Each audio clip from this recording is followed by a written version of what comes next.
Bonjour, bonjour à tout le monde.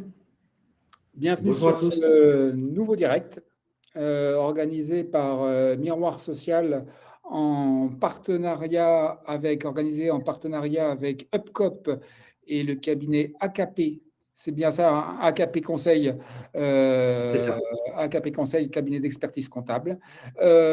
Donc, sur le sujet la fin du critère d'ancienneté, donc comme je le disais un peu dans le chat en introduction, enfin, bonjour, c'est la dernière ligne droite, hein. Fin 2026, c'est la fin de la règle de l'ancienneté qui ne peut plus s'appliquer dans le cadre des ASC, après avoir eu une rallonge d'1 an. Et donc, c'est le sujet du jour. Et donc, merci à Upcop, représenté ici par Laetitia Loyley. Excuse-moi. Là ou l'ail. Loyley. Sur la prononciation. Tu m'avais bien avant préparé pour autant. Donc, toi, tu es responsable de compte, enfin responsable sur toute la régionale, sur toute la partie Mayotte, La Réunion. C'est exact. Et mention spéciale pour La Réunion, parce que c'est pour ça, c'est la première fois qu'on fait un direct Miroir Social à midi. Et c'est pour accommoder. Vous êtes présent à La Réunion dans le chat, donc n'hésitez pas à faire coucou si vous êtes de là-bas et nous éclairer un peu. Et donc c'est pour par rapport au décalage horaire qu'on soit compatible sur les hexagones et à La Réunion, chez vous Laetitia et chez toi Brigitte.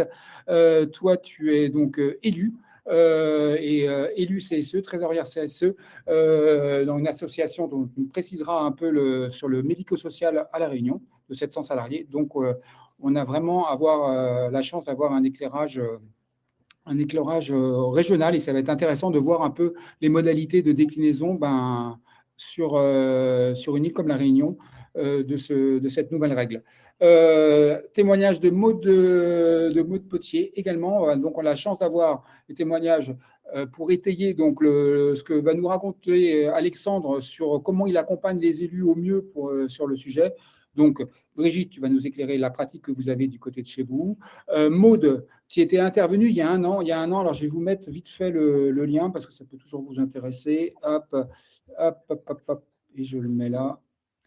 Il y a un an, on avait organisé sur le même sujet un direct avec le cabinet 3E. Maud et Alexandre Pain, pas Alexandre Pichori, Alexandre Pain, tous les deux, vous aviez eu déjà l'occasion d'intervenir. Donc, c'était en mai, c'était pile poil il y a un an. Donc, on était à 6 mois de ce qui devait être normalement la dernière échéance. Ça va être intéressant de vous entendre sur où vous en êtes un an après. Hein. Voilà. Donc, moi, je suis Rodolphe Elderlé. Je suis le responsable éditorial de Miroir Social. Je vais avoir le plaisir d'animer alors c'est pas une matinée, je sais pas, cette pause méridienne, je sais pas ce que c'est, mais en tout cas, c'est quelque chose dans ce goût-là. Et donc, n'hésitez pas à interagir dans le chat par rapport à vos pratiques. D'ailleurs, je propose d'ores et déjà de vous répondre à 2 sondages. Est-ce que pour vous, chez vous, au moment où on se parle, à 6 mois de l'échéance, et à mon avis, il n'y aura pas une rallonge, hein. Cette fois, ça sera vraiment terminé. Le critère d'ancienneté est-il déjà de l'histoire ancienne sur vos ASC? Deuxième question, subsidiaire. Avez-vous réussi à obtenir un budget ASC complémentaire? Donc voilà, n'hésitez pas, ça permettra de prendre un peu la température, de voir un peu où vous en êtes et surtout, par rapport à ça, d'étayer un peu dans le chat et nous donner des pistes sur un peu comment ça se passe chez vous, parce que c'est un sujet, mine de rien, qui percute et on va le voir directement avec toi, Laetitia. Je te passe la parole. Donc toi, Laetitia, Upcop, vous adressez les besoins des CSE avec un certain nombre de services et de titres.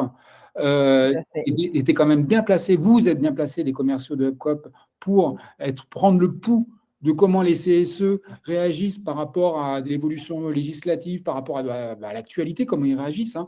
Et donc, Laetitia, par rapport à cette problématique qui s'impose, comment toi tu as perçu, comment tu perçois les CSE que tu accompagnes? À toi.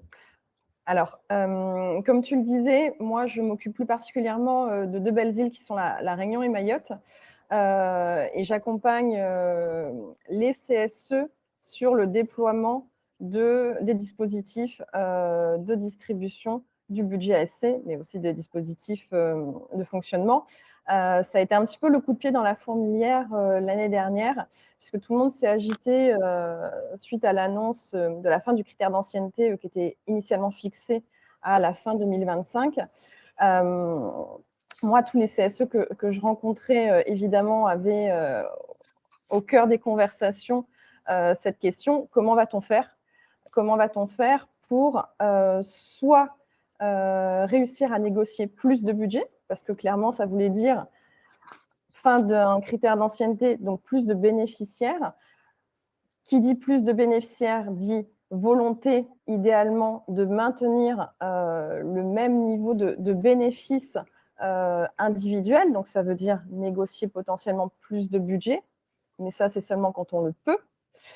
Et les autres à se dire comment faire passer la pilule si on ne peut pas négocier un budget plus important, comment faire pour que nos collègues acceptent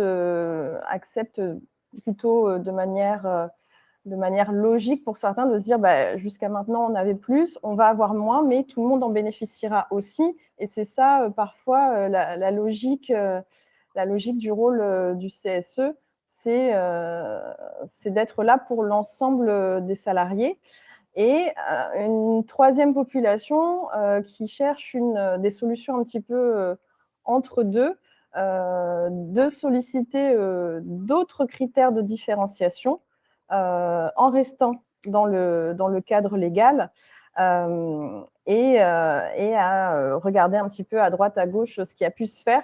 Donc concrètement, l'année dernière, on ne va pas se mentir, certains CSE se sont tout de suite mis en ordre de marche et ont retravaillé leurs critères d'attribution, alors que d'autres sont plutôt dit on ne sera jamais prêt, le sujet est beaucoup trop important, on a des règles qui s'appliquent depuis des années, des dizaines d'années, on ne peut pas tout chambouler en si peu de temps, donc on verra. Donc, ça tombe bien pour ces CSE qu'il y a eu ce prolongement des délais jusqu'au 31 décembre 2026. Et donc, c'est aussi intéressant de voir aujourd'hui Maud et Alexandre un an après, puisque pour nous partager justement un an après comment les choses qu'ils ont pu mettre en place ont eu des effets et quel type d'effets dans leur structure. Mais aujourd'hui, on nous a beaucoup sollicité sur comment font les autres CSE qui sont passés, comment nous, on fonctionne aussi chez Up, comment fonctionne notre CSE, puisqu'on a aussi on a certains critères d'attribution, notamment sur la subvention vacances. Donc, ça a été un vrai échange, peut-être pas de conseils, puisqu'on ne veut pas faire d'ingérence non plus sur la gestion des critères d'attribution des ASC au sein des CSE, mais plutôt à savoir où en étaient les autres CSE, quelles sont les bonnes pratiques. Et le but aujourd'hui, c'est justement ça, c'est de partager des bonnes pratiques, de voir ce qui a fonctionné, ce qui a peut-être moins fonctionné en termes de mise en place, en termes d'acceptation par les bénéficiaires de certaines règles. Et pour ceux qui ne sont pas encore à la page, qui ont jusqu'au 31 décembre pour justement s'inspirer des échanges qu'on aura ici. Merci Laetitia.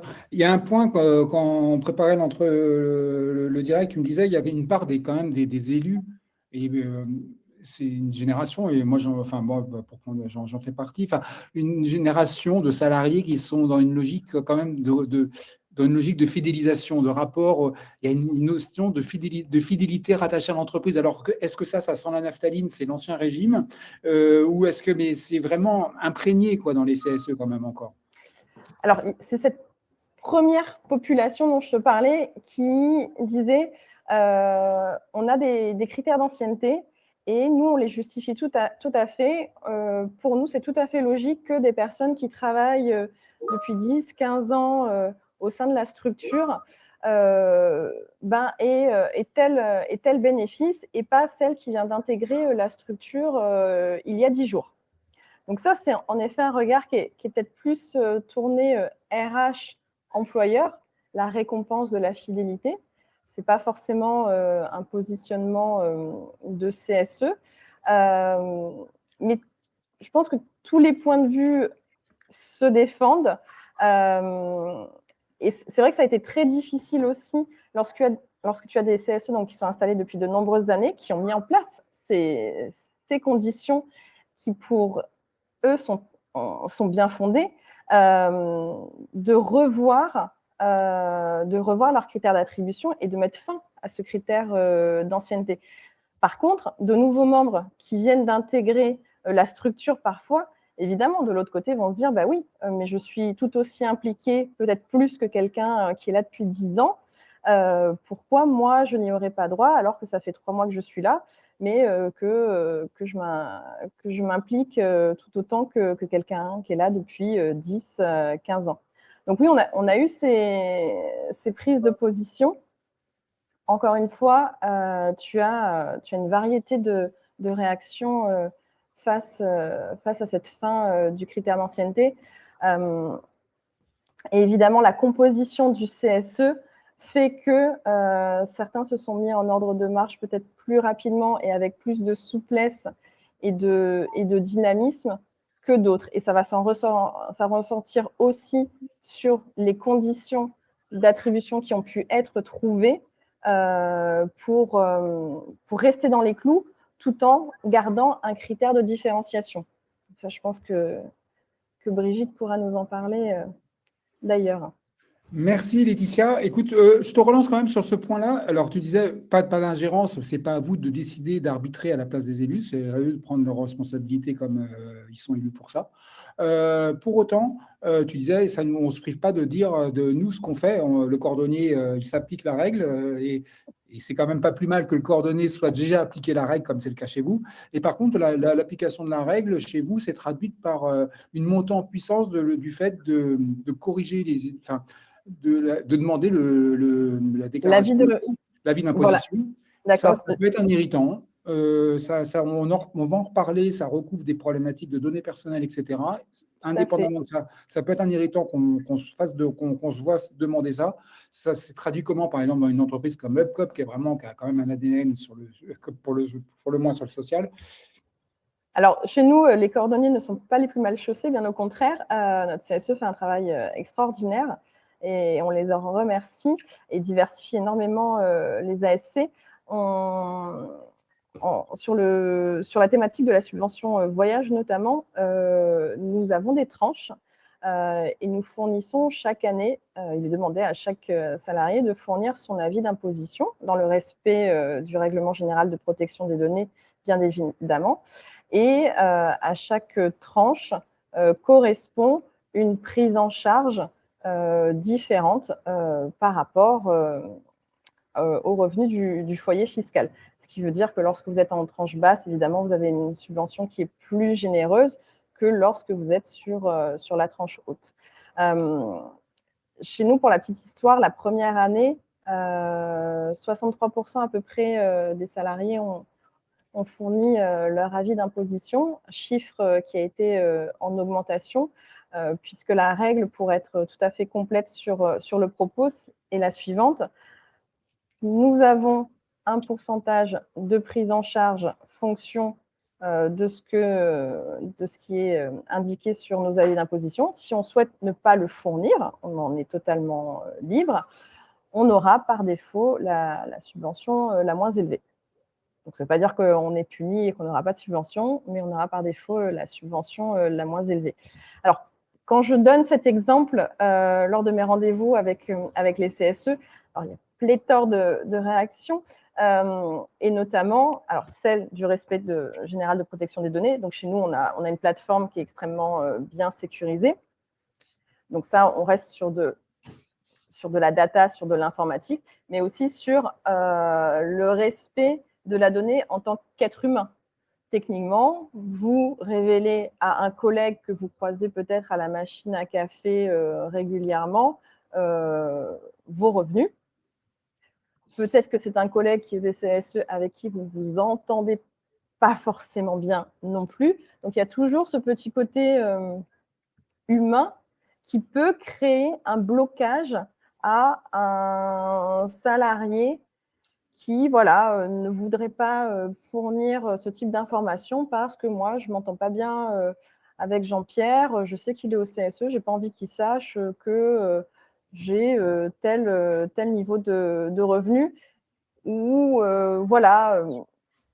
souvent on me dit oui, mais il y a un peu des jalousies en interne. Donc, ça fait aussi ressortir une ambiance en interne qui fait que ce n'est pas non plus la solution miracle. Merci Laetitia, parfait. Par rapport à ce que tu disais sur je veux pas un tel, un collègue, je me suis permis de mettre un lien. Alors c'est un accès, c'est sur la partie production sur abonnement de Miroir Social, mais on a Miroir Social, on a avant tout une agence de presse. Et donc simplement pour, il y a un marché. Justement, de plus en plus de CSE demandent des avis d'imposition dans le cadre de cette nouvelle règle. Et il y a un marché qui est en train de voir le jour sur le fait que d'externaliser cette prestat de saisie, de captation des avis d'imposition et ensuite de leur destruction, en étant complètement conforme RGPD à des tiers. Justement pour limiter les problèmes d'irritation, de parano, que sais-je, qui peuvent être liés au fait d'adresser son avis d'imposition à une personne qu'on va connaître dans la boîte, etc. Voilà. Laetitia, je vais passer la parole à Alexandre. N'hésite pas à rebondir comme tu le sens. Et ensuite, après le panorama d'Alexandre, on passera au témoignage de Maud, Brigitte et Alexandre. Et alors, vous avez beaucoup de questions dans la salle, donc n'hésitez pas, Alexandre, ou Laetitia ou Sylvain, j'ai vu que tu étais dans la salle, donc si vous avez n'hésitez pas à répondre également. On va essayer d'en prendre un maximum d'ici la fin, mais d'écrire, de répondre à l'écrit. Et je vous partage rapidement, avant de passer la parole à Alexandre, le résultat du sondage intermédiaire. Pour l'instant, le critère d'ancienneté est-il déjà de l'histoire ancienne? C'est 65% oui pour nos répondantes et répondants, et une enveloppe complémentaire non dans 82% des cas. Pour le moment, dans le résultat, donc n'hésitez pas à répondre pour que ça soit ça représente une tendance, mais pour l'instant, ça n'a rien de surprenant. Et donc voilà, Alexandre, donc toi, tu représentes, vous êtes partenaire de COP, le cabinet d'expertise comptable AKP Conseil, donc vous accompagnez les CSE sur leur comptabilité. Alexandre, si tu peux nous faire, alors ça n'a rien d'exhaustif, on n'est pas sur de la donnée consolidée, mais c'est comme un peu la même question qu'avec Laetitia, tu as quand même une vue comme Laetitia, toi avec ton prisme sur le marché, les élus, et comment ils grenouillent par rapport à ce sujet-là, et est-ce qu'on peut faire une typologie entre ceux qui sont passés, ceux qui ont réussi à négocier une enveloppe supplémentaire, c'est quelle typologie que tu ferais un peu des cas que tu vois? À toi, Alexandre. Rebonjour à tous, merci Rodolphe. Et effectivement, alors on est expert comptable et on intervient du coup pour les CSE dans ce type de mission de comptabilité du comité. Et donc beaucoup de comités nous ont interrogés sur cette jurisprudence et son application dans le comité. Donc je vais répondre au fur et à mesure aux différentes questions qu'il y a eu aussi dans le chat. Et donc le cabinet il est basé à Paris, mais on intervient dans toute la France, y compris les départements d'outre-mer. Et donc, c'est vrai qu'on a une visibilité un peu globale de ce qui s'est passé un peu en France sur cette thématique, et on va raisonner un peu en fonction de la taille des comités avec les très gros CSE qui, eux, quand je dis très gros CSE de taille moyenne, ce sont les CSE qui disposent d'une enveloppe de budget supérieure, donc AEP plus ASC, supérieure à 153 000 euros, qui sont mis un peu en ordre de bataille, le plus souvent en 2025, et puis pour partie qui ont projet de le faire en 2026.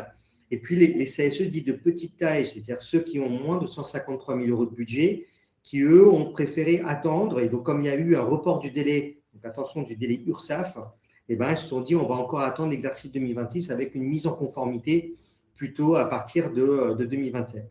Bon, au final, il y a quand même une grosse diversité dans l'appréciation de ce sujet et dans la mise en conformité de ce sujet. Beaucoup de CSE ont été un peu frileux et se sont mis en conformité quasi immédiatement. C'est-à-dire, quand je dis quasi immédiatement, c'est en 2025. et donc pour un certain nombre aussi en 2026. Mais c'est vrai qu'on nous a pas mal interrogés. D'abord, qui devait être pris en compte dans ce fameux critère d'ancienneté? C'est tous les salariés, y compris les stagiaires, parce qu'un stagiaire, ce n'est pas un salarié. Donc, quelqu'un qui est en stage d'entreprise, stage d'observation par exemple, ou les jobs d'été pour répondre à certaines questions, ou les pigistes, dès qu'il y a un contrat de travail et où il y a une convention de stage, il y a à ce moment-là une prise en compte pour le versement des œuvres sociales. Et donc, oui, les stagiaires de troisième année, de seconde, ceux qui sont en stage d'observation, par définition, sont pris en compte également dans les prestations sociales. Juste une précision pour les stagiaires, c'est que ce n'est pas cette jurisprudence qui est venue le préciser. C'était déjà le cas auparavant. C'est-à-dire qu'auparavant, avant la jurisprudence de Cour de cassation 2024, les stagiaires étaient déjà pris en compte dans la distribution des prestations sociales du comité. Donc, sur ce plan-là, il n'y avait pas de nouveauté, mais la juridiction est venue rappeler que les stagiaires aussi devaient être pris en compte. Donc, tout ce qui est vacataire dans les établissements de santé ou dans les centres de formation ou autres doivent être pris en compte pour le versement des œuvres sociales. Et donc, là, Alexandre, oui. Alexandre, tu as une question il y a une question je la prends comme ça parce que là, tu étais là-dessus, les contrats à durée déterminée d'insertion. C'est une question qui est posée par ça aussi pareil. Oui, aussi. Agnès, la question. Je dirais que l'exception, mais c'était déjà l'exception avant cette jurisprudence, c'est les intérimaires, puisque les intérimaires ne sont pas salariés de l'entreprise, ils sont salariés d'une boîte d'intérim qui, elle, d'ailleurs, peut au demeurant avoir un CSE qui verse des prestations sociales. Mais donc, du coup, les intérimaires, eux, évidemment, n'ont pas accès à vos activités sociales et culturelles. D'accord ? Donc, se pose à ce moment-là la question, et donc chaque CSE a une approche différente, de savoir est-ce que moi j'ai une saisonnalité dans mon entreprise avec un recours au CDD, je vous dis une bêtise, par exemple au mois de juillet-août, on sait qu'il y a un pic de recours au CDD, ou au mois de décembre, il y a un pic de recours au CDD, pour notamment les CDD dits de remplacement dans le cadre des congés payés des uns et des autres. À ce moment-là, eh bien, il faut s'interroger sur la saisonnalité et donc la date de versement du budget. Un des moyens justement pour essayer de contourner cette jurisprudence, quand je dis contourner, c'est de façon tout à fait légale, eh bien, c'est de se dire, je vais non pas verser mes chèques cadeaux Noël au mois de décembre, parce qu'au mois de décembre, j'ai beaucoup de CDD, je vais les verser au mois de novembre. Et d'un point de vue URSSAF, ça ne posera pas de difficulté particulière, parce que quand vous versez, et d'ailleurs beaucoup de comités le font, versent les chèques cadeaux Noël au mois de novembre pour qu'ils puissent commencer à démarrer à faire les achats de cadeaux Noël. Et ensuite, à partir de décembre, il n'y a plus de versement de chèques cadeaux Noël. Ça permet justement d'esquiver le pic d'arrivée des CDD sur le mois de décembre. Donc ça, c'est typiquement une méthode pour essayer de réduire l'impact de cette jurisprudence en matière budgétaire. Et ce que j'ai toujours conseillé au CSE, c'est de valoriser le manque à gagner. C'est-à-dire que en tant qu'expert comptable, on peut tout à fait, quand on tient notamment la comptabilité du CSE, on a accès aux informations qui nous permettent de dire, voilà, si on devait maintenir le même niveau de prestation sociale, combien est-ce que ça coûterait en enveloppe budgétaire au CSE en supplément? Donc, il y avait des CSE en 2025-2026 qui ont continué justement, en 2024-2025, pardon, qui ont continué de verser le même niveau de prestation sociale parce qu'ils avaient des réserves de trésorerie en ASC, réserves qui étaient souvent issues du Covid, pour la période pendant laquelle ils n'avaient pas vraiment fait de dépenses. Et donc, ils les ont justement construits. Bon, ce système, à un moment donné, il va s'essouffler, il trouve ses limites. Et donc, tout l'intérêt pour vous, c'est de vous dire comment est-ce qu'il me faudrait en budget complémentaire pour pouvoir maintenir mes prestations sociales. Et j'ai des comités qui m'ont interrogé là-dessus, qui nous ont demandé de le chiffrer et de le présenter ensuite en réunion plénière à l'employeur.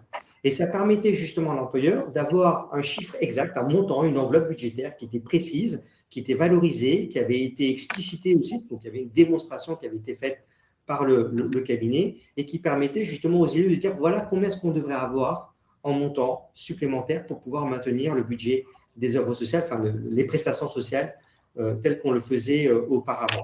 Et il y a des employeurs qui, sur la base justement de ce rapport, ont accepté de rentrer en négociation. Donc, parfois, ça se faisait dans le cadre des NAO, parfois, ça se faisait donc avec les délégués syndicaux, parfois, ça se faisait avec les élus du CSE, ça dépendait des situations. Et donc, il y avait une prise en charge peut-être pas à 100% de cette enveloppe complémentaire, mais au moins d'une partie de cette enveloppe complémentaire pour réduire le risque. Mais souvent, les employeurs, c'est ce qu'on appelle de la communication financière. Donc là, je m'adresse particulièrement aux trésoriers du comité. Et bien, à ce moment-là, au moment où vous présentez les comptes du CSE, c'est important de rentrer dans ce débat de l'enveloppe complémentaire en ASC pour pouvoir verser le même niveau de prestations sociales. Je rappelle qu'en France, si vous prenez les chiffres de la DARES, on est sur un taux des ASC qui est de l'ordre de 0,8% environ. 0,8%. Bon, si vous êtes en dessous, vous pouvez aussi utiliser cet argument pour dire, écoutez, on aimerait avoir une dotation complémentaire, un nouveau taux, un recalcul de notre taux des ASC pour qu'il soit aussi un peu plus conforme à ce que l'on voit en France et ça nous permettrait de maintenir ce même niveau de prestations sociales. Donc, malheureusement, ce n'est pas la majorité des comités qui ont réussi à convaincre l'employeur, puisque certains employeurs ont refusé d'augmenter les budgets CSE malgré cette valorisation et malgré cette information qui a été présentée par l'expert. Oui. D'ailleurs, Alexandre, c'est le seul point de regret que personnellement je peux avoir par rapport à la rencontre qu'on vous propose ce matin, c'est qu'on n'a pas un exemple de CSE qui a réussi à obtenir plus en termes de budget de sa direction. Ça doit exister, mais la preuve en est, si toi tu l'as fait, tu as réussi. Donc c'est dans le cadre d'une expertise qui a été votée, dans le cadre qui a été financée sur le budget de fonctionnement du CSE, qui a investi pour récupérer plus auprès de la direction. C'est bien ça? Exactement. Et qui, justement, venait expliquer d'abord cette jurisprudence de Cour de cassation, son application dans l'entreprise, l'impact financier que cela générait. Et c'est là où le comité faisait déjà plusieurs propositions. C'est-à-dire qu'il n'y a pas qu'une seule proposition de dire c'est à l'employeur de prendre en charge 100%. C'était aussi de dire, nous, on a la possibilité, parce qu'on a des budgets de fonctionnement qu'on n'utilise pas à 100%. Donc, vous le savez probablement, mais on peut transférer une partie du budget de fonctionnement, donc de l'excédent, pas des réserves, mais de l'excédent de fonctionnement en œuvre sociale. Et donc, beaucoup de comités ne le faisaient pas et ont décidé de le faire pour dire, voilà, on va compenser une partie de cette mesure par ce transfert de budget AEP vers l'ASC. Et ça permettait aussi de dire à l'employeur, regardez, on fait un effort, nous, c'est le seul effort qu'on peut faire côté CSE et on demande que le reste de l'effort soit réalisé ou assumé par l'employeur. Ok, merci. C'est vraiment des bonnes billes à partager. Merci à toi. Un point, le travail d'expertise que vous faites pour qu'il puisse peser par rapport à la direction, on est bien d'accord que il faut que vous travaillez sur la consommation réelle. Parce qu'on parlait de provision, etc. On est bien sur la capacité du CSE à étayer la réalité de la consommation de ses prestataires. Absolument, absolument. Et ça, c'est aussi un point important. C'est-à-dire que un des sujets aussi que les CSE ont fait, c'est négocier un peu mieux avec les prestataires, essayer justement de réduire certains coûts ou redimensionner le périmètre d'intervention du prestataire, ne pas se dire, écoutez, on va arrêter carrément l'intervention d'un prestataire, mais peut-être le redimensionner. N'hésitez pas à demander des solutions à vos prestataires qui peuvent être force de proposition pour vous aider peut-être à réduire certains coûts au niveau du CSE. Et je voyais une des questions qui disait que pour les stagiaires, il y avait un sujet où les stagiaires ne rentraient pas dans le calcul. En fait, la masse salariale, donc c'est la base de calcul des budgets CSE, c'est la masse salariale. Et donc, la masse salariale, c'est la masse salariale déclarée à l'URSSAF. Donc, effectivement, la majorité des stagiaires, leur niveau de gratification ne fait pas l'objet d'une déclaration sociale chaque mois. Il y a quelques stagiaires qui dépassent certains seuils où là, il y a une déclaration sociale obligatoire. Vous voyez que ce n'est pas non plus totalement incohérent. Mais pour la majorité des stagiaires, effectivement, on est sur des stagiaires qui sont payés sur des gratifications et donc il n'y a pas de charge sociale et donc leur gratification ne rentre pas en compte dans le calcul des budgets CSE.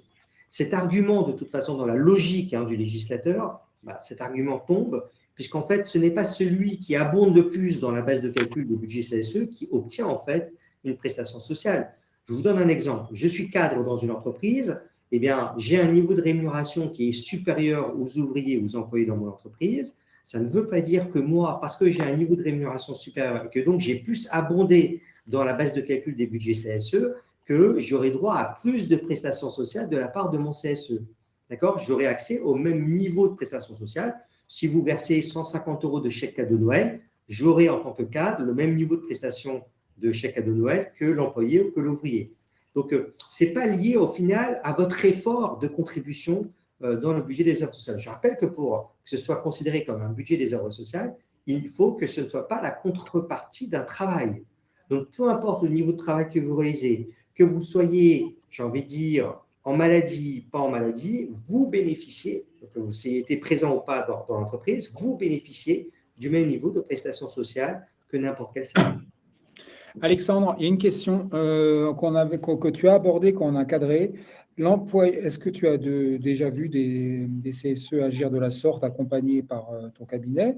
La direction qui refuse donc de rentrer dans une négociation pour allouer un budget complémentaire en faisant le constat de la situation, l'inviter le CSE à jouer également le levier de communication auprès des salariés en expliquant que ce qui arrive, c'est quand même une règle de droit qui s'impose et que l'employeur ne veut pas jouer le jeu d'une régularisation dans les termes, comme tu l'as dit, c'est pas non plus tout, que montrer peut-être que le CSE fait des efforts et est bien conscient du truc, mais que si la direction ne veut pas avancer de son côté, en faire un levier de communication. Ça, pour toi, c'est un levier? Ah oui, c'est un très très bon levier. Merci Rodolphe. Effectivement, en fait la communication, elle est stratégique pour le CSE. C'est d'ailleurs souvent là où les élus du CSE sont un peu moins bons parce que c'est un métier comme un autre, la communication. Et il faut communiquer au niveau financier, donc c'est ce qu'on appelle la communication financière vis-à-vis de l'employeur, dans le cadre de la démonstration que vous faites du manque à gagner. Et ensuite, le deuxième pendant, c'est la communication vis-à-vis des salariés en indiquant que voilà, il y a cette jurisprudence, d'expliquer cette jurisprudence et ses conséquences pour le CSE et le financement des prestations sociales et les solutions, les axes, les propositions que vous avez faites pour essayer de le compenser avec, par exemple, une participation plus importante de l'employeur. Et qu'ainsi, vous ne preniez pas quelque part une soufflante ou une vague de contestation de la part des salariés qui viendraient vous interpeller sur ce manque à gagner pour eux, cette baisse des prestations sociales et donc de leur pouvoir d'achat. C'est ça concrètement, surtout dans un contexte actuel qui est quand même pas simple en termes d'augmentation du coût du carburant. C'est sûr que ce ne sont pas des bonnes nouvelles pour les salariés. Donc, c'est important de peut-être renvoyer la balle vers l'employeur en termes de communication pour dire que voilà, vous avez essayé de mobiliser toutes les possibilités qui s'offrent à vous en les listant et en communiquant correctement aux salariés. Et vous allez voir que c'est peut-être même les salariés qui vont être force de proposition à l'employeur pour faire des demandes directement. Donc, tout ça est possible. Ok. Dernière petite question avant, et après je te laisserai, avant de passer la main ensuite à Alexandre et à Brigitte et à Maude, je te laisserai le soin de regarder, de voir dans le chat ce que tu peux répondre à l'écrit, qui en plus ça gardera la trace, etc. Ça sera intéressant. Et répondre ensuite à l'oral pour celle, parce qu'il y en a quand même pas mal. Dernière question, Alexandre. Est-ce qu'on pourrait voir à la fin de l'année 2026 des CSE qui disent nous, on va continuer à appliquer la règle de l'ancienneté, parce que l'employeur, il ne veut pas nous des trucs. Et de toute façon, c'est lui qui paiera l'URSSAF, c'est lui qui sera redressé. Et est-ce que des logiques jusqu'au boutistes comme ça, on pourra en voir? On pourrait en voir. J'ai des comités qui me l'ont déjà annoncé, que c'est la position qu'ils adopteraient. Sur d'autres thématiques, pas sur cette jurisprudence qui est passée, mais sur le même sujet de dire je dépasse, parce qu'un CSE qui dépassait les plafonds des 5% du plafond de la sécurité sociale pour le versement de chèque cadeau de Noël, par exemple, qui versait 250 € au lieu de 196 ou 200 € en 2026, ça existait déjà auparavant. Et il y avait un accord tacite avec la direction qui disait, écoutez, on accepte, en cas de contrôle URSSAF, mais écoutez, voilà, on réglera le montant que nous devons régler. Donc, il y avait un accord officieux avec la direction sur ce sujet. Pourquoi ne pas tenter le coup? Vous êtes élu du CSE, discutez en off avec la direction pour savoir si cette position un peu plus risquée en matière URSSAF ne pourrait pas être une solution acceptable pour l'ensemble des parties. Alors, évidemment, ce n'est pas la situation la plus courante, ce n'est pas celle, évidemment, que je recommanderais officiellement au comité, mais c'est vrai que c'est une possibilité qui pourrait s'offrir d'une négociation off avec la direction. Ça, c'est quelque chose qui pourrait être également réalisé. Et pour répondre aussi rapidement aux questions que je vois, parce que… Alors, par contre, Alexandre, comme il y a un Alexandre Enco qui intervient après toi, et ensuite, il y a… Ok, Maud, ça marche.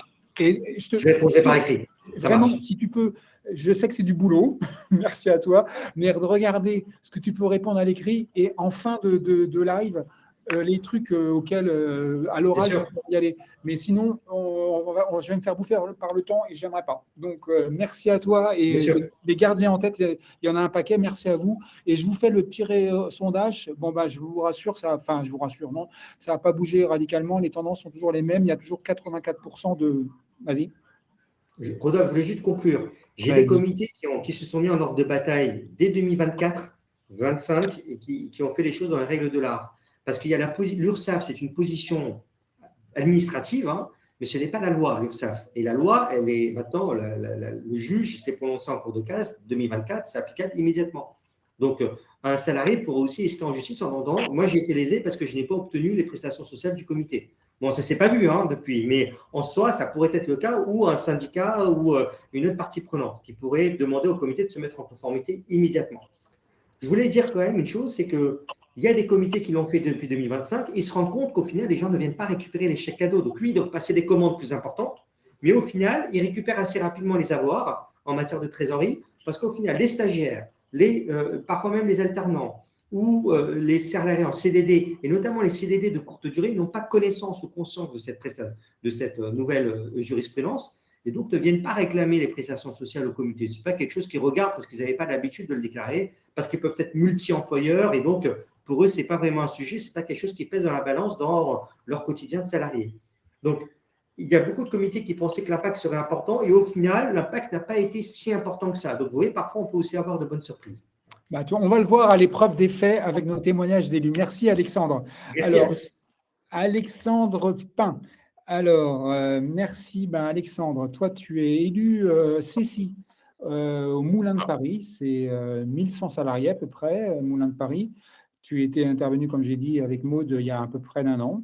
Alors, la situation a encore moins changé que Maud pour toi, Moulin de Paris, parce que Moulin de Paris, vous avez mis en application dès le jugement de la Cour de casse, pratiquement dans la foulée, vous avez mis en application la règle, fini, le critère d'ancienneté, c'est fait. Sauf que on se rend compte que il n'y avait pas non plus un consensus de malade sur les élus pour appliquer la règle au sens strict. Tu as été tu as joué un rôle là-dessus. Pour toi, ça s'imposait. C'était comme une évidence qu'il fallait appliquer la règle, il n'y avait pas à discuter. Comment tu as fait infuser le truc au niveau du CSE, parce que c'est quand même une décision collective. Tout seul, tu n'aurais pas pu faire grand-chose non plus, quoi. Et donc, comment on fait Laetitia en a parlé, Alexandre, Laetitia en a parlé de l'habitude qui était forgée. On a pris l'habitude de faire l'ancienneté, on fait comme ça, on ne bouge pas, quoi. Qu'est-ce qui fait qu'on change le logiciel? Et à toi la parole, Alexandre.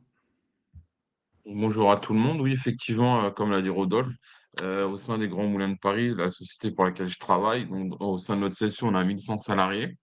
Et étant assez en alerte en fait sur les nouvelles jurisprudences, etc., je m'étais rendu compte qu'il y avait donc une jurisprudence le 4 avril 2024.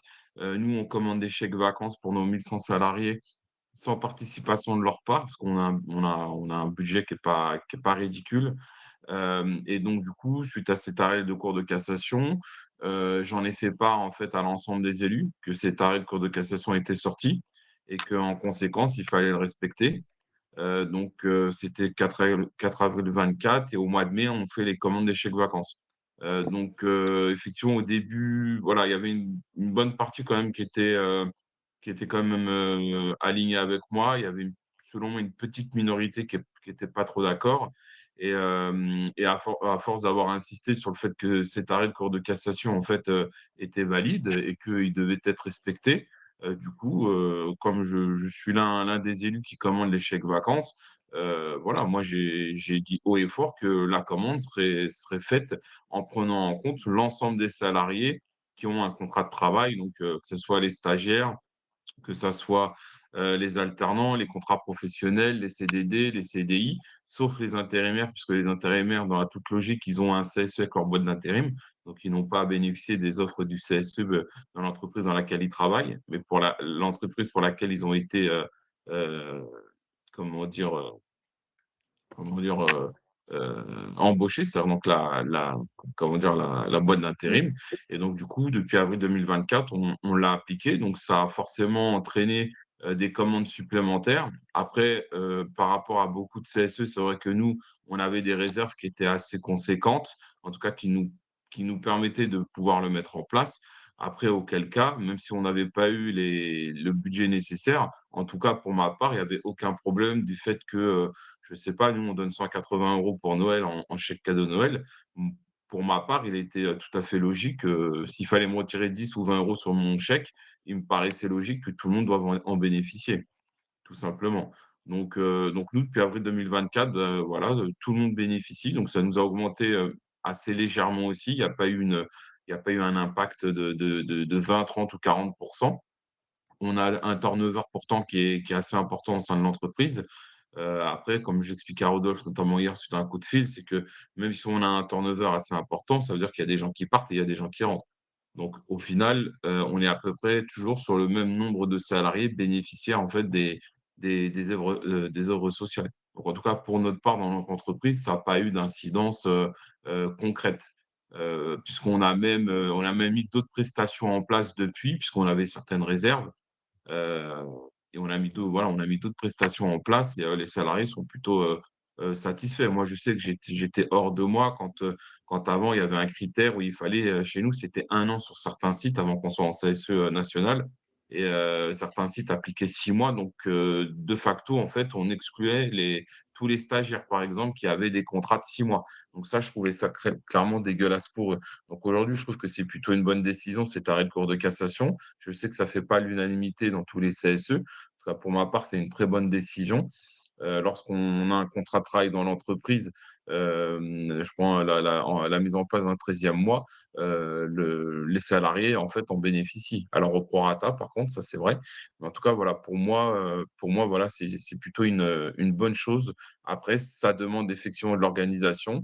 Je pense que ça demande aussi à beaucoup de CSE de se remettre en question. Il y avait je vois là, dans le chat, il y a tout un tas de questions, notamment sur les stagiaires. Est-ce qu'on donne? Est-ce qu'on donne à des collégiens, et cetera, et cetera. Voilà, je suis un peu surpris de certaines questions, des personnes autour de la table.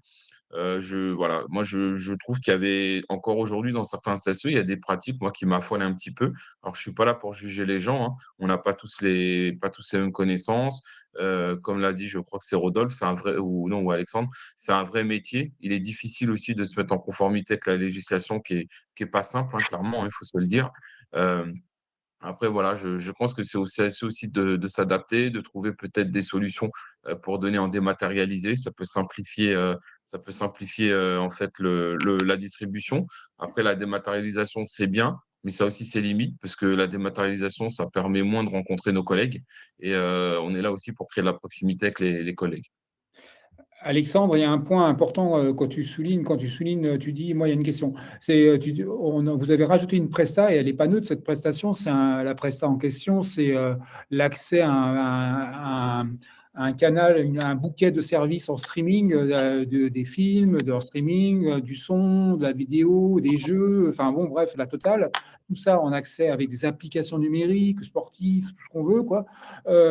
Ça, en accès pour tout le monde. Et effectivement, ça, c'est potentiellement inflationniste comme genre de prestat et très accessible.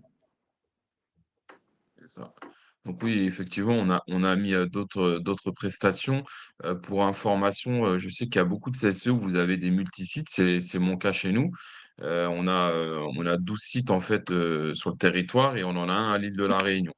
On a des salariés itinérants qui sont répartis sur toute la France. Donc voilà, on a aussi cette problématique, d'avoir des salariés qu'on voit quasiment jamais, hein. Moi, le collègue qui est à Marseille, qui est itinérant, qui est commercial, à part l'avoir au téléphone, je sais pas à quoi il ressemble, et cetera. Donc c'est vrai que quand on est passé en fait de CE de site, ce qu'on appelle des CE d'établissement à un CSE national où on a regroupé l'ensemble des salariés, parce qu'on avait une problématique, c'est que selon les sites, les budgets n'étaient pas les mêmes, les pourcentages, de versement de l'entreprise n'étaient pas les mêmes et en gros, bah, au siège, moi je suis rattaché au siège de l'entreprise, on avait toutes les grosses fortunes, si je peux m'exprimer ainsi. C'est-à-dire que vous aviez tous les plus gros salaires de l'entreprise. Donc moi, j'étais, je le disais haut et fort. Je sais que ça ne plaisait pas à certains élus ni à certains salariés, mais je le disais haut et fort que j'étais privilégié par rapport à d'autres et que, en tant qu'élu, ça me paraissait pas normal, voire dégueulasse. Les petits sites où vous aviez 30 ou 40 personnes, elles avaient comment dire, on va dire, avaient 100, 150 euros de budget par tête, alors que moi, j'étais à plus de 600. Donc voilà, il y avait une disparité entre les offres. Donc quand on est passé en CSE national, on avait eu voilà, des petits soucis aussi, c'est qu'il y avait comment dire, des trésors de guerre sur chaque site. Donc ça avait fait beaucoup de discussions entre nous. Moi, j'avais prévenu tous les élus avant le CSE en leur disant bouffez vos budgets sur vos sites, mais une fois qu'on passe en CSE national, tout ce qu'il y a sur les comptes remonte au national et puis bah, tant pis pour ceux qui ne veulent pas dépenser. Puisque quand je suis arrivé, il y avait des réserves qui étaient très conséquentes. On avait plus d'un an et demi, voire 2 ans de budget.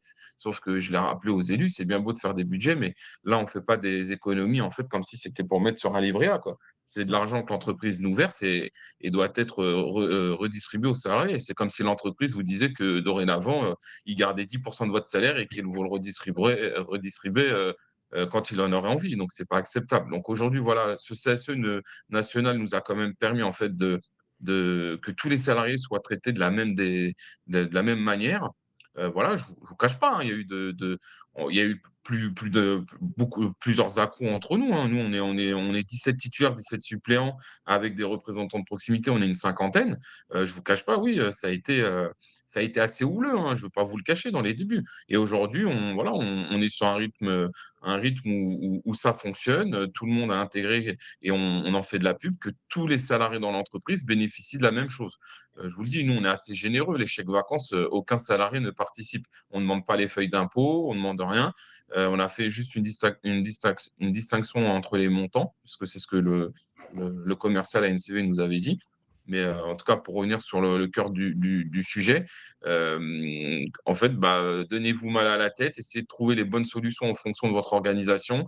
Pensez à la dématérialisation. Nous, on est alors je leur fais pas de pub, mais on est chez Swile. Après, il y a Up qui le fait, il y a Sodexo. Bref, il y a tous les prestataires qui le font avec des cartes dématérialisées qui font carte restaurant, carte chèque cadeau, remboursement de sport. Et aujourd'hui, nous-mêmes, en tant qu'élus, ça nous facilite la tâche, hein. Aujourd'hui, en quelques clics, vous créditez 1100 salariés d'un coup pour le Noël, par exemple. Ça veut dire que chaque salarié reçoit sa subvention à Noël.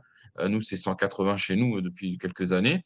Donc, tout le monde la reçoit en même temps. Et puis, en plus, n'oubliez pas, là, je rejoins un peu ce que disait Rodolphe ou Alexandre, je ne sais plus, c'est que je vous donne l'exemple chez Swile, mais il n'y a pas que, ils le font tous. C'est à négocier aussi dans vos contrats et de bien relire vos contrats pour ne pas vous faire avoir pour le coup.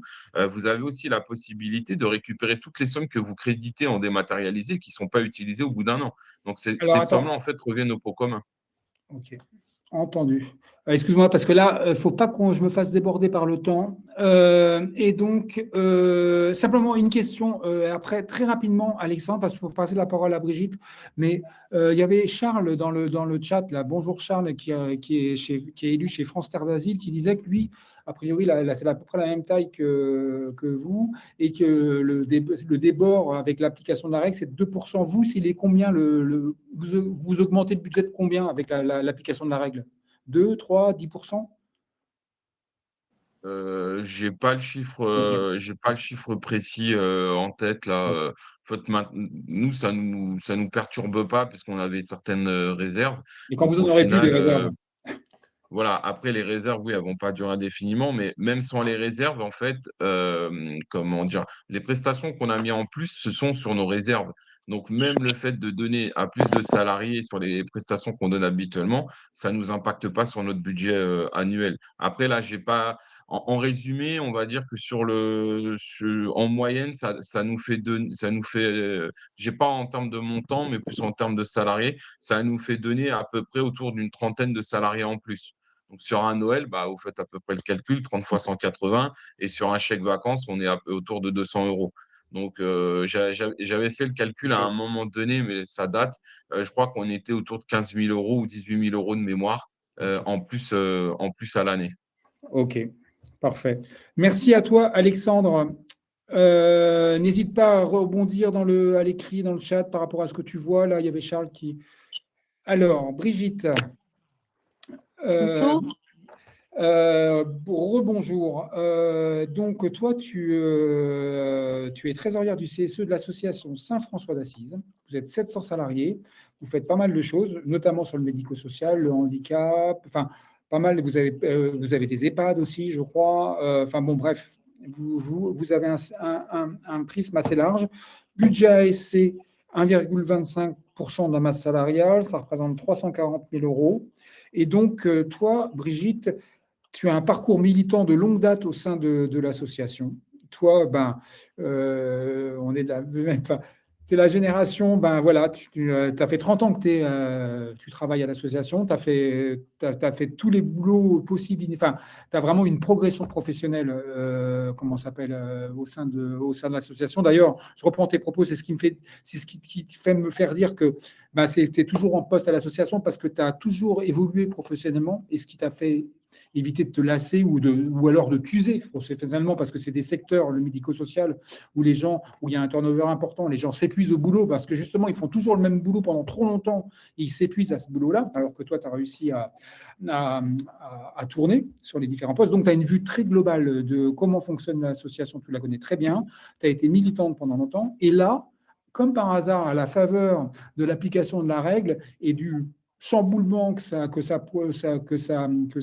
amène et la nécessité de mettre les choses au clair que ça sous-entend, là, tu as pris le poste de trésorière parce que ta prédécesseur, la charge, elle est importante. Au moment où on se parle, la règle n'est pas encore appliquée à l'association, d'accord.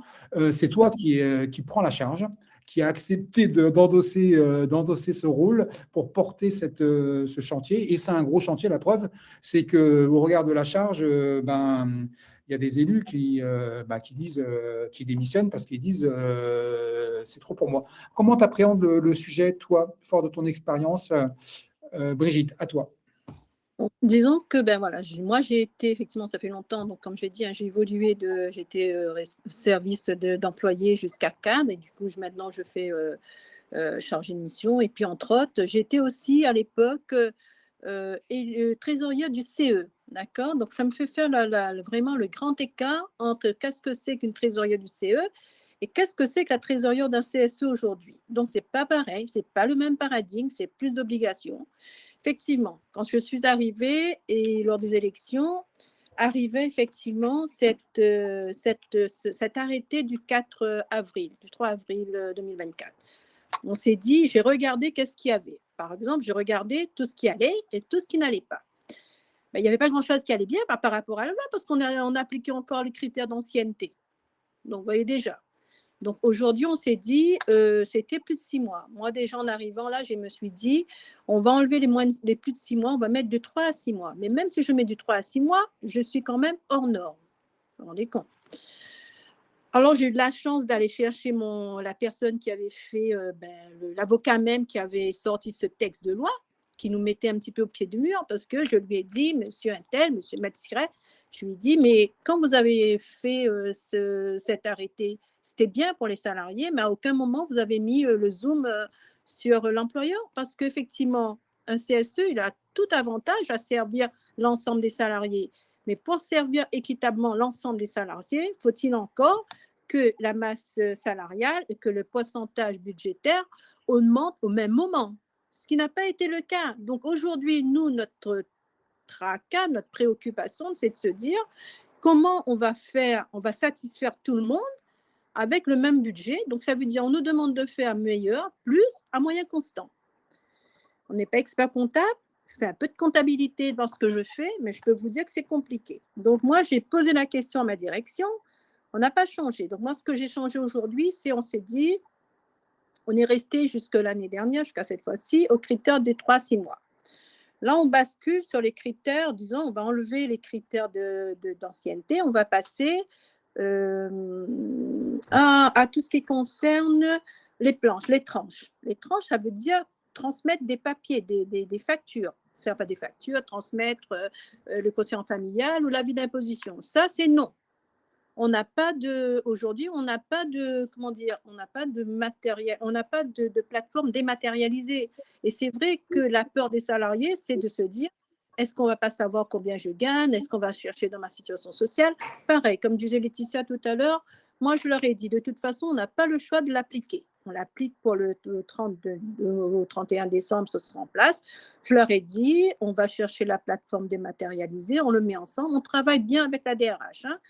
Donc, ça veut dire qu'il y a quand même une sécurisation. Par contre, je me suis rendu compte qu'en matière de traçabilité, je parle à monsieur l'expert comptable, nous, on est sous la coupe de l'URSSAF. Et je peux vous dire, je sais que ça va casser. Parce qu'à un moment donné, on donne des primes. J'ai regardé dans les bilans, ce qui est fait est fait. Je me dis, bon, ben, les gens ont profité, c'est pas grave. Par exemple, les primes de retraite, ils étaient à 240 déjà depuis quelques années. Donc, ça veut dire qu'il y a une partie qu'on va payer. Mais moi, je me dis, on a un budget, on n'a jamais été déficitaire. On va donner ce qu'il faut aux salariés. Donc, le maximum cette année, ça va être 200. Et on prévoit quand même à ce qu'on soit redressé par l'URSSAF. Après, il y a des choses qu'on a payées, que l'employeur aurait dû payer, comme la médaille du travail. À ce moment-là, je vais négocier avec l'employeur pour leur dire, écoutez, ce n'est pas nous, on l'a fait parce que vous ne l'aviez pas fait. Donc, on va demander à l'employeur de prendre en charge cette partie-là. Voilà. Brigitte, donc, oui. Est-ce que tu as déjà commencé avec l'équipe? Parce qu'un truc important que je précise là, je sais pas, c'est important, tu as endossé le poste de trésorière, mais c'est important sur un sujet comme ça. Ben, toi, tu représentes, je crois, de mémoire, c'est CFDT, c'est ça, hein, ou non? C'est ça. Oui, c'est CFDT. Il y a de la CGT, il y a la CFE-CGC qui est également présente, et c'est important que travailler en bonne intelligence au niveau du CSE sur le sujet, au-delà des étiquettes, on est d'accord? Tout à fait. Là, quand nous, on a mis en place une solidarité, c'est-à-dire, déjà, on a partagé le bureau, c'est-à-dire, on a mis un trésorier CGT, un trésorier CFDT, un trésorier adjoint CGT, le secrétaire CGT, l'autre, il est CFDT. Du coup, nous, ce qui nous amène à travailler équitablement. De toute façon, ça représente, sur 17 postes, ça représente 15 postes, donc en tant qu'élu. Donc, on a tout intérêt à travailler ensemble, à regarder l'équité. Par exemple, nous, on essaie d'appliquer la loi, mais après, notre collègue dira, mais non, il faut donner tout le monde sans savoir, parce que souvent, les gens pensent, parce qu'on a une trésorerie, on faut donner. Mais la trésorerie, ça ne se calcule pas comme ça. La trésorerie, il faut vraiment il faut qu'on provisionne, c'est-à-dire si on donne sur l'année, on donne trop sur une manifestation, il n'y en aura pas assez sur les années, sur la fin de l'année, et là, on va être recadré, on va même être critiqué par les salariés, voire même la direction.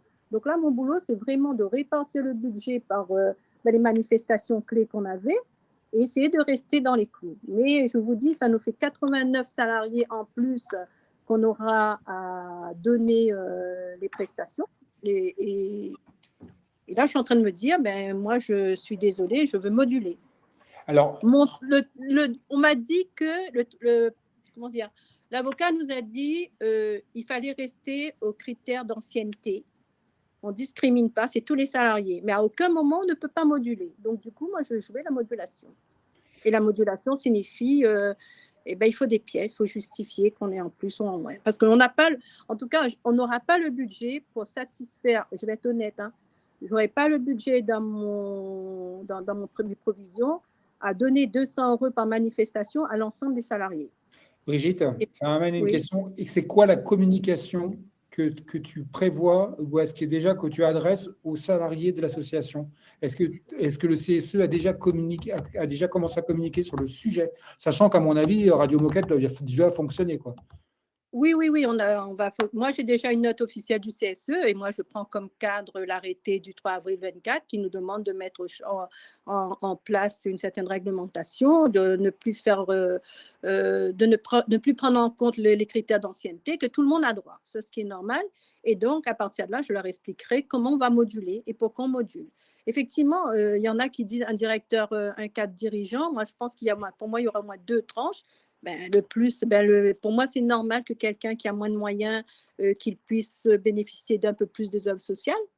Et ceux qui sont, par exemple, aujourd'hui, ma direction générale, mon DG, comme mes trésoriers ou autres, tout le monde a la même prestation.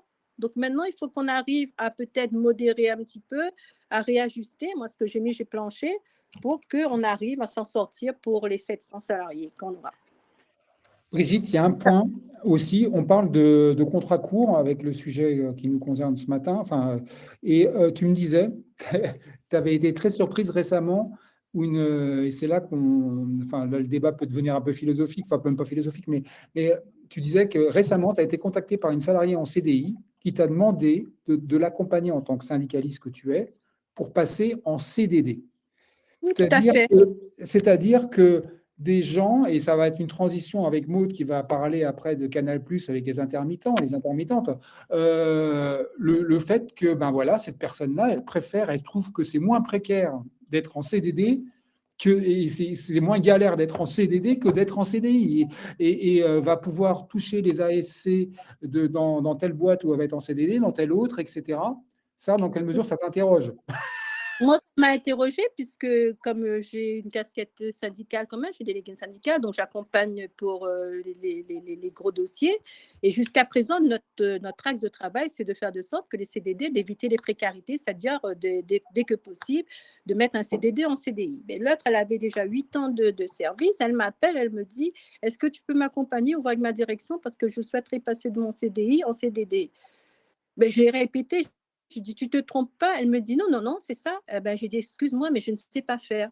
Mais c'est vrai, je ne sais pas faire. Je n'ai pas appris à traduire un CDI en CDD. J'ai appris à faire de sorte que le CDD passe en CDI et pas l'inverse.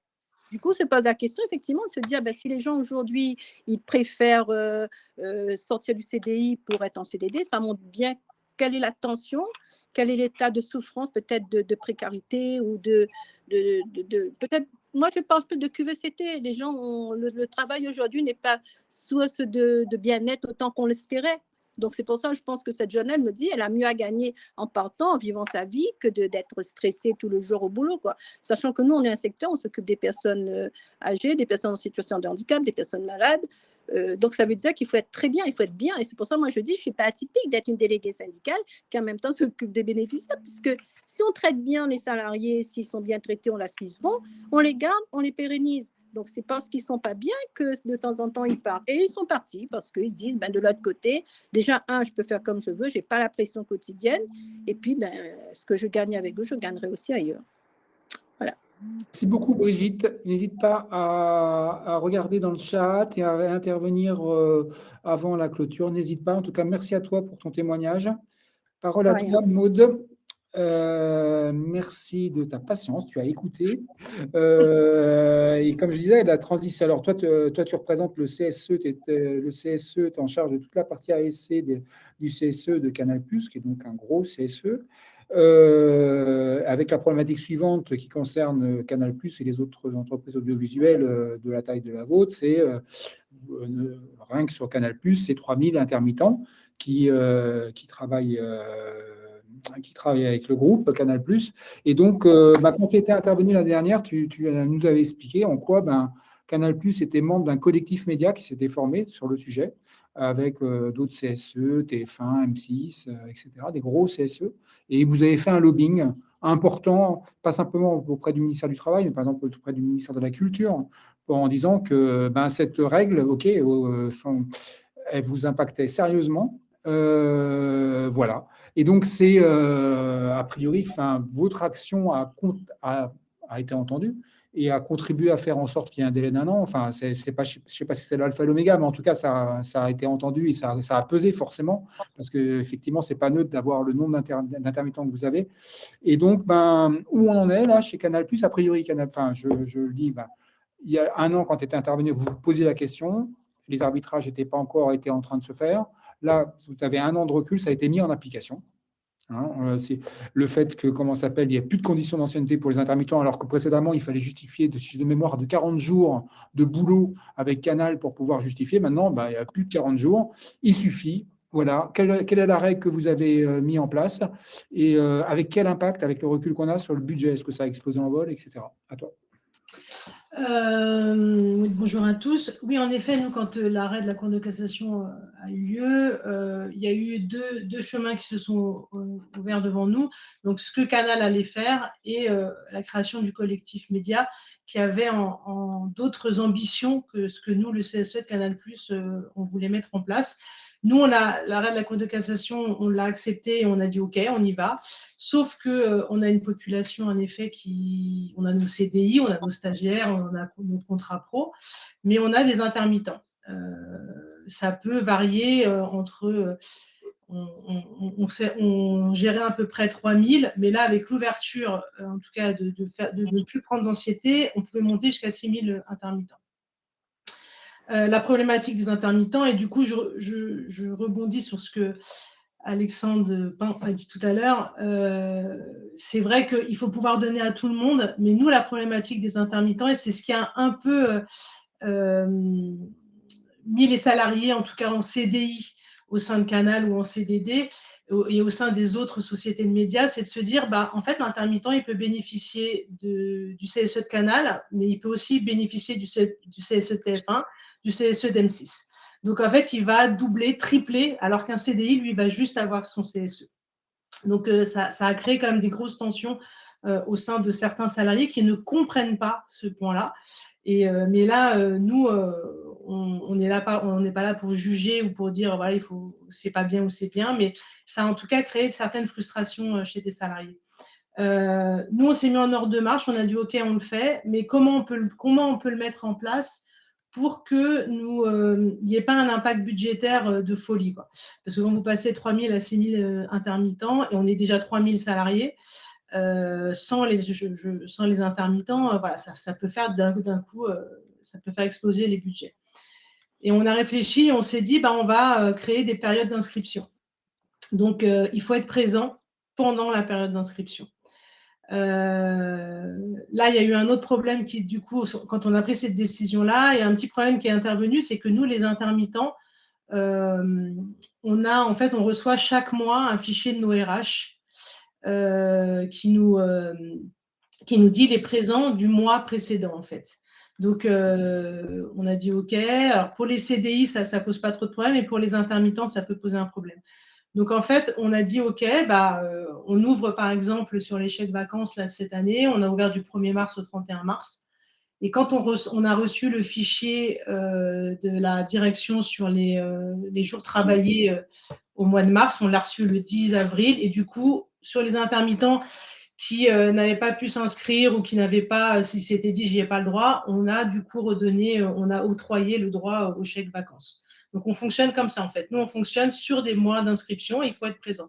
S'ils n'ont pas travaillé sur le mois d'inscription, ils n'ont pas droit aux ASC. Ça fonctionne. Je ne dis pas que c'est la meilleure des solutions, mais en tout cas, pour nous, ça fonctionne et ça n'explose pas nos budgets. Sur les ANCV, on est à peu près à 1% supplémentaire par rapport au budget qu'on avait l'année d'avant. Donc, ça n'a pas explosé. Et sur les chèques Noël, on est à peu près en plus. On a déboursé 50 000 € en plus, mais ce qui représente même pas 10% de notre budget sur cette prestation-là. Donc, nous, on arrive comme ça à gérer, en sachant que, comme l'a dit, je crois, Alexandre tout à l'heure, nous, les salariés, ils ont des chèques vacances sans participation de leur part. Nous, on leur offre, c'est tout bénef, ils ne participent pas. Voilà, donc c'est vrai qu'on a un gros CSE, mais on essaye de gérer au mieux, en tout cas, cette partie-là, et on sait que ça nous a pas… On a le recul, depuis l'arrêt de la Cour de cassation, on travaille dessus, donc on a le recul. Et on n'a pas beaucoup non plus… Alors, on communique, mais on n'a pas non plus explosé la communication, parce que on se méfie quand même pas mal, voilà, mais on communique, c'est-à-dire qu'ils reçoivent des mails, campagne des chèques vacances, période d'inscription. Vous ne faites pas la promo. Vous ne faites pas la promo auprès des intermittents. De toute façon, ils sont censés quand même, recevoir nos communications. Ils sont censés, voilà, ils se sont inscrits à notre site internet, donc ils ont les communications. Mais on le sait, ils bénéficient parce qu'on se parle avec les autres sociétés de médias, mais on a vu même des mails passés où des salariés qui nous écrivaient à nous pour nous dire « Ah, mais vous ne m'avez pas donné… » Et alors, quand on leur disait « Si, vous avez reçu… »« Ah, pardon, je me suis trompée de société. » Donc, il y en a… oui, parce qu'en fait, ils savent qu'ils peuvent bénéficier. S'ils ont fait une journée à Canal, ils bénéficient. S'ils ont fait une journée à TF1, ils vont doublonner, en fait. Et il y en a qui ont compris le système. Et encore une fois, moi, je ne juge pas. Chacun fait ce qu'il a envie de faire. Donc, voilà la situation de Canal. Et on avait aussi, du coup, on s'est mis en collectif média, tu en as parlé, Rodolphe, avec TF1, M6 et plein d'autres sociétés. des médias, parce que la problématique des intermittents voilà, est très importante pour nous. Et on a, pendant 1 an et demi, rencontré le ministère de la Culture, la direction du travail, la direction de la sécurité sociale, où on a expliqué tous nos positions et comment on réagissait par rapport à tout ça. La dernière réunion qu'on a eue avec la DGT et la DSS, c'était le 12 décembre 2025, où là, en effet, ils nous ont annoncé qu'ils acceptaient le report d'1 an qui était demandé par certains médias, pas par tous. Nous, par exemple, Canal+, nous, on était vraiment là pour soutenir ce collectif, mais nous, on a pris la mesure dès le début. Donc, en fait, moi, qu'il y ait un report ou qu'il n'y ait pas de report, ça ne me change pas ma vie au quotidien. Mais il y avait certains CSE qui avaient besoin de ce report. Et du coup, voilà, donc je ne sais pas si c'est grâce à nous à 100%, mais en tout cas, je pense qu'on les a assez, excusez-moi l'expression, mais saoulés pour qu'ils nous entendent un minima, parce qu'on a vraiment fait beaucoup de réunions, enfin voilà, ça a été très, très intense. Voilà, donc on essaye de travailler comme ça. Nous, on s'est pris un contrôle URSSAF l'année dernière. Et on leur a expliqué notre façon de faire par rapport à l'arrêt de l'ancienneté. Ils nous ont dit que pour eux, on était conformes en tout cas, mais il faut faire attention parce que notre avocat à côté de ça, qui travaille pour d'autres sociétés dans toute la France, nous a aussi expliqué que, attention, selon les URSSAF des régions, il y a certaines URSSAF qui acceptent certains fonctionnements et d'autres non. Donc, c'est un peu… En tout cas, nous, notre URSSAF, apparemment, est d'accord pour ce fonctionnement-là. Et on a, lors de la réunion avec la DSS, moi, j'ai exprimé ce point-là avec la direction de la sécurité sociale et qui avait l'air de dire que de faire une période d'inscription était plutôt conforme, que ça pouvait passer. Est-ce que la période d'inscription que vous avez définie, vous l'avez cogitée en fonction de la période où il y allait avoir le moins d'intermittents? Est-ce que vous avez été retors à ce point-là? Non. Alors non, parce qu'on n'est pas, encore une fois, on n'a pas pris cette décision-là. Pas content, genre on voulait pas, voilà, la Cour de cassation a rendu cet arrêt, il y a le droit qui s'applique, donc on est OK pour l'appliquer, donc on va pas se torturer l'esprit jusqu'à là. Non, en plus nous avec les intermittents, ils travaillent, il n'y a que juillet et août où dans les médias il y a moins de contrats, et encore on va dire surtout entre juillet et août, il y a peut-être un mois, parce que début juillet, ils travaillent, fin août, on reprend les antennes. Donc, non, moi, je n'ai pas de mois où ils travaillent moins. En fait, c'est la direction qui, je pense, a fait aussi, pour d'autres raisons, baisser les travails des intermittents. Mais en tout cas, nous, on ne gère pas ce point-là et on n'a pas essayé de chercher ça. Par contre, oui, les effets quelqu'un en parlait tout à l'heure sur Noël. Oui, nous, comme on ouvre nos périodes d'inscription sur octobre, mi-octobre, mi-novembre ou des fois octobre, ça dépend. Oui, en effet, si on avait plus de monde qui arrivait en décembre, parce qu'on a des stagiaires aussi qui arrivent nous, c'est septembre ou janvier. Donc, voilà. Mais grosso modo, on n'a pas joué à ce jeu-là, quoi. On fait selon notre organisation, comment on peut gérer les périodes d'inscription, la réception. Enfin, voilà, c'est plus notre organisation que de savoir le volume de personnel, en tout cas. Ok, parfait. Merci Maude.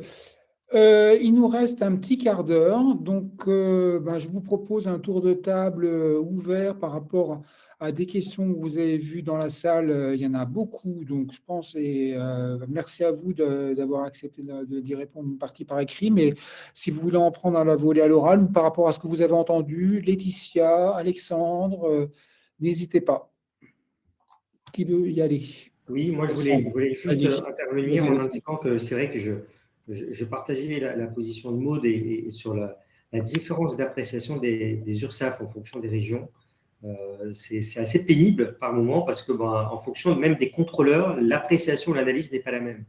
Donc c'est toujours important quand vous avez un contrôleur URSSAF quand même de vous faire assister, parce que en fait on peut tout à fait remettre en cause l'analyse d'un contrôleur URSSAF sur une thématique, et il y a ce qu'on appelle des recours hiérarchiques qui existent dans l'administration des URSSAF, Et donc, au final, le résultat du contrôle peut être assez différent en fonction de qui l'a fait. Voilà, donc, ne pas hésiter à challenger, entre guillemets, le contrôleur URSSAF sur son analyse et défendre votre position. Mais encore faut-il avoir anticipé un éventuel contrôle. Et ça, c'est quand même très important. Ils peuvent faire un rescrit. Hein. On peut Aussi, faire un rescrit. le rescrit est possible. Et c'est ce qu'il y a pour les CSE de plus simple. Hein. Oui, mais ils vont d'abord voir l'employeur. C'est l'employeur qui nous ramène à ce que le URSSAF nous demande. C'est d'abord l'expert. Enfin, l'URSSAF, quand il arrive, il va d'abord auditionner l'employeur. Et c'est l'employeur, et après, il dit ah oui, effectivement, l'URSSAF demande aussi les comptes du CSE. Je dis ok, ben oui, pas de problème. Ah non, c'est fait contrôler l'entreprise, mais ils sont venus nous voir aussi, sans que l'employeur leur dise quoi que ce soit. Mais moi, j'ai une collègue, ça fait 4 fois quand même le URSSAF sont passés là, tous les 2 ans. Donc, je savais un petit peu à la réunion qu'il fallait que je me prépare. Quoi. Du coup, cette année, ils sont venus. Ils ont traversé la mer. Alexandre, ouais. Par rapport à ce que tu as entendu, Laetitia ou Alors, vous m'entendez? Ouais, on t'entend, ouais. Je vois beaucoup de questions dans le chat. Alors, je ne sais pas si on y a répondu, mais Françoise qui disait qu'un stagiaire qui n'est pas venu chercher sa carte cadeau, le CSE doit le lui dire et lui donner.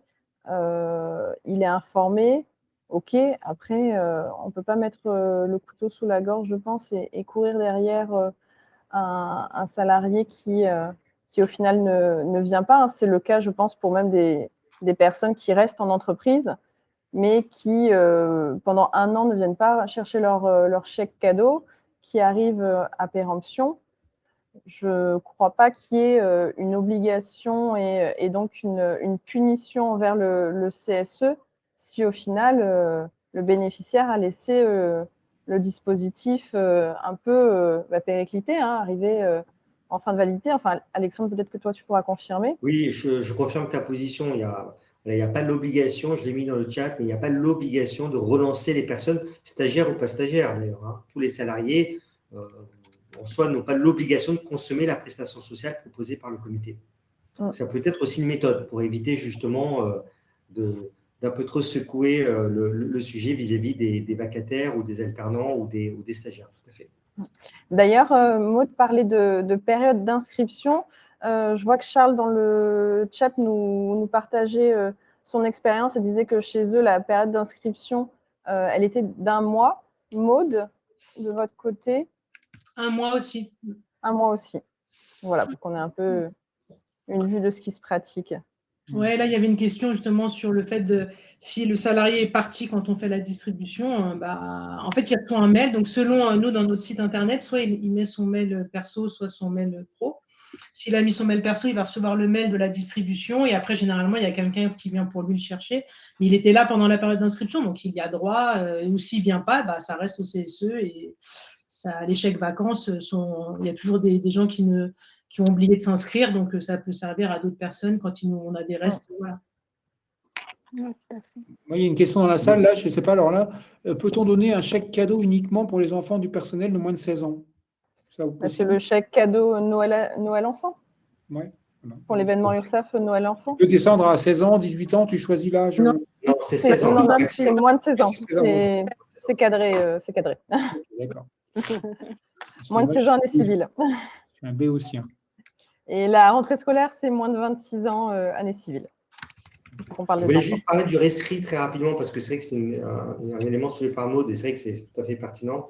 Le rescrit, il y avait une question sur le rescrit dans le chat aussi. Donc, c'est une bonne méthode de rescrit. Attention, il faut être très précis dans l'exposé de la situation quand on fait le rescrit social.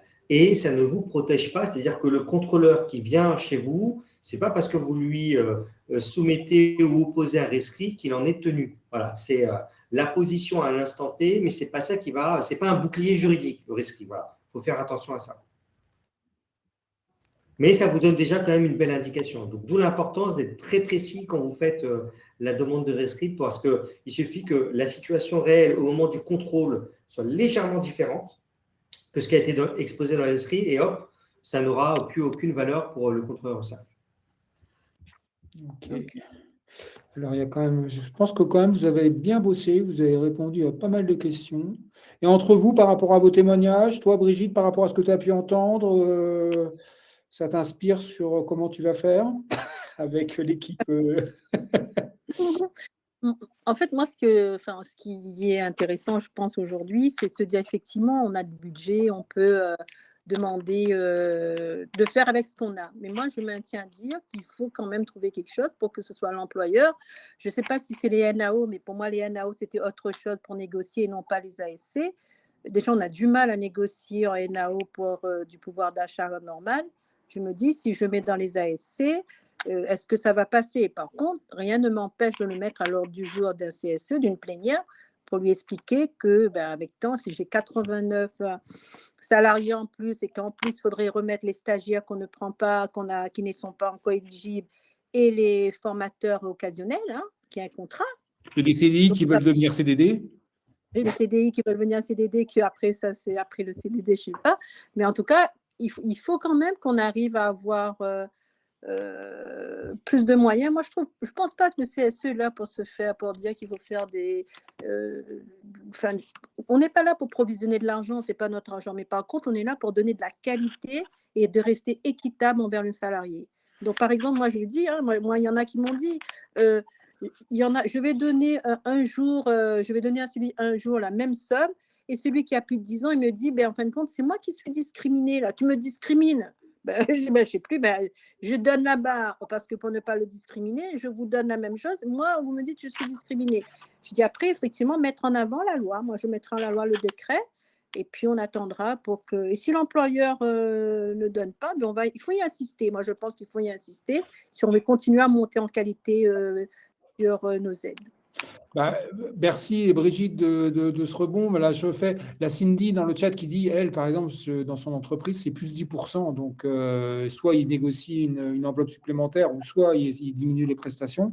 L'équation est-elle celle-ci? Moi, la question que je pose, c'est justement, tu en parles un peu, Brigitte, et peut-être Alexandre ou Laetitia, elle a vu là-dessus, en quoi on parle de NAO, négation, on va parler de salaire. OK, Oui. ça c'est cadré, il y a un rendez-vous dans l'agenda. Mais le budget de DASC, c'est un ovni, on ne sait pas où il va, lui. Ça se négocie où? Théoriquement, ce n'est pas dans les NAO.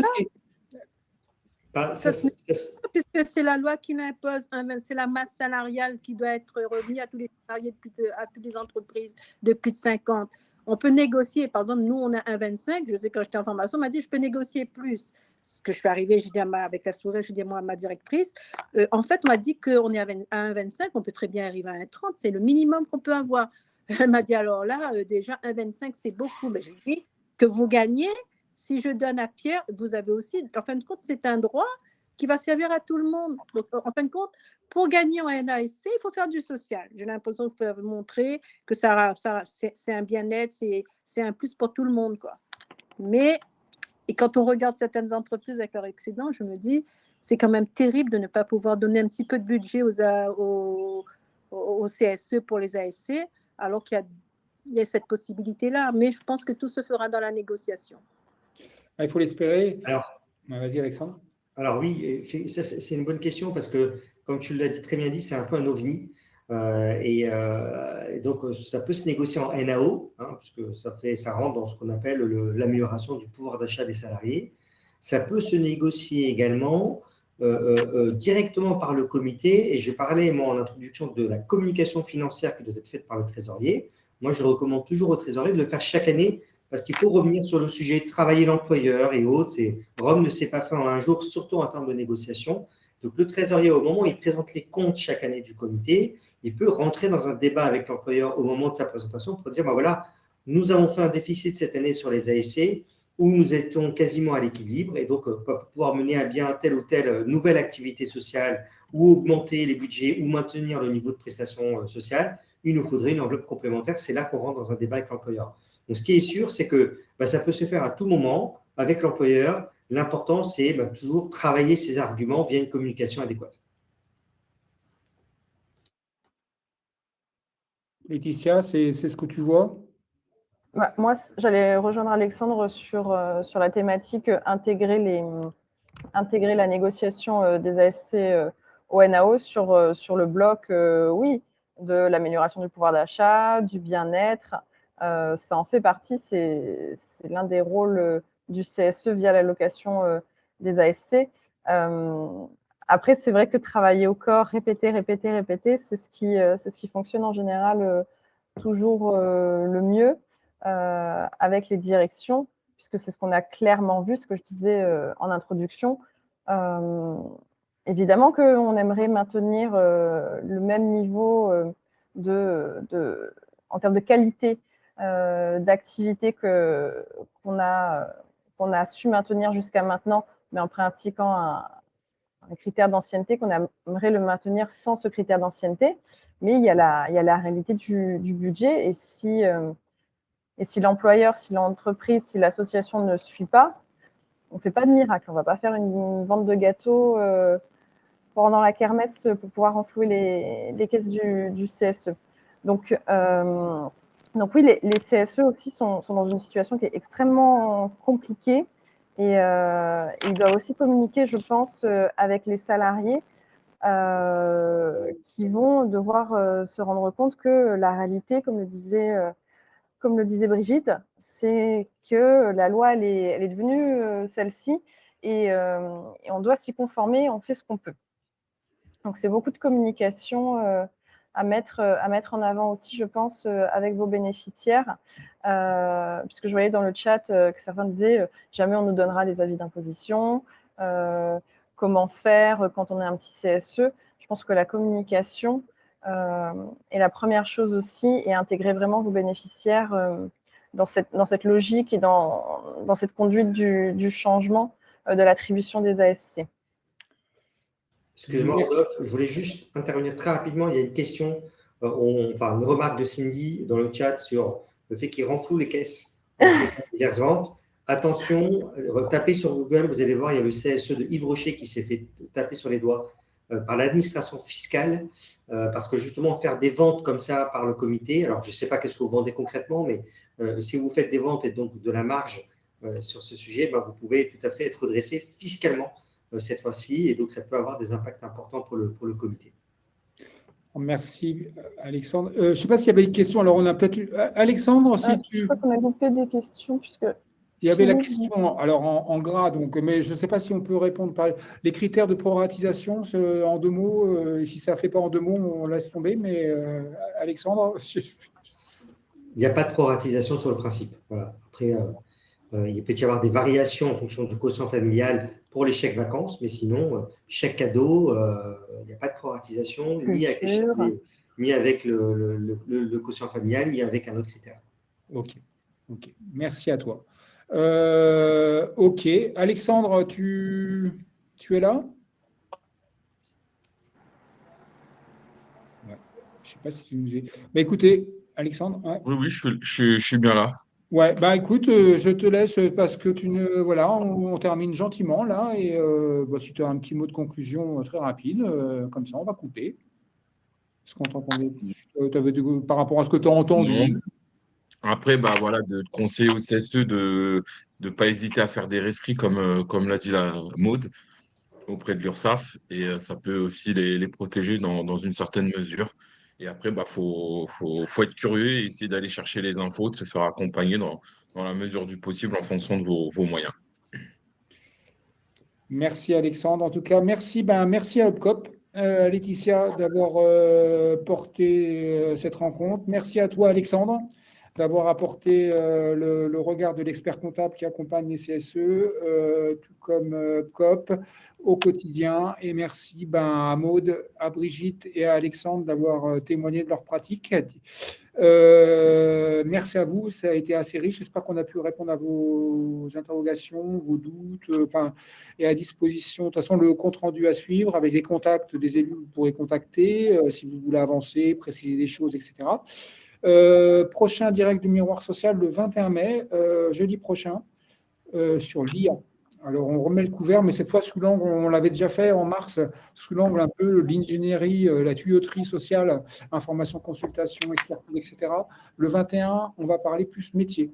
et la capacité des élus à appréhender les impacts sur les métiers et les usages qu'en font les salariés, enfin voilà, les usages qui sont à l'œuvre. Donc voilà, n'hésitez pas, il y a le lien, vous pouvez vous inscrire, on est déjà pas mal et ça va être encore intéressant. Et le 28 mai, on aura quelque chose sur les violences relationnelles au travail. Donc, les 2 prochains lives qu'on vous proposera. Voilà, écoutez, je vous souhaite une très très bonne journée. C'est bon pour tout le monde? Vous avez dit partagez ce que vous aviez à partager. Écoutez, super, merci à vous. Merci Brigitte, merci Maud. Merci. Merci. Merci à tous. Merci. À bientôt. Et je vous ai envoyé dans le parti un lien débrief dans la partie intervenant. Et comme je vais couper le live, débriefer entre guillemets. Voilà. Et en tout cas, merci à vous dans la salle parce que c'était vraiment, il y avait vraiment de l'interaction et c'est un vrai sujet et on peut en remettre encore des couches sur les interrogations que ça sous-entend sur le rapport à la fidélisation, à la précarisation, etc. C'est un vaste sujet. Et c'est vraiment de politique sociale au-delà des ASC, quoi. Voilà. Bon, écoutez, je vous souhaite une très très bonne journée et je coupe. La bonne journée à vous. Au revoir. Et bon appétit, je ne suis pas habitué à ça. Au revoir. Au revoir.